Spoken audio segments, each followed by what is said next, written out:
আমি আমার নিজের ক্যাম্পাসে, ঢাকা ইউনিভার্সিটি ক্যাম্পাসে আমি শান্তিপূর্ণভাবে আন্দোলন করছিলাম। ওই দিন আমাকে ছাত্রলীগ আমাকে তারা দিয়ে আমাকে আমার ক্যাম্পাস থেকে আমাকে বের করেছে। এটার থেকে ন্যাক্কারজনক ঘটনা তো আর কিছু হতে পারে না। মানে আমি ওই ঘটনা এটা ভুলতেই পারি না।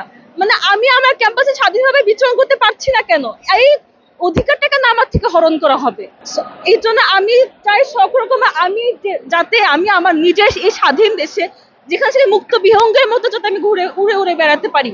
আমার যদি কোনো কথা বাক স্বাধীনতা কেন কেড়ে নেওয়া হবে? আমি একজন স্বাধীন দেশের নাগরিক।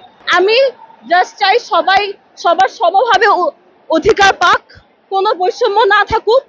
এই তরুণ প্রজন্ম নিজেকে রাজাকার বলছে আইরনি ভাবে।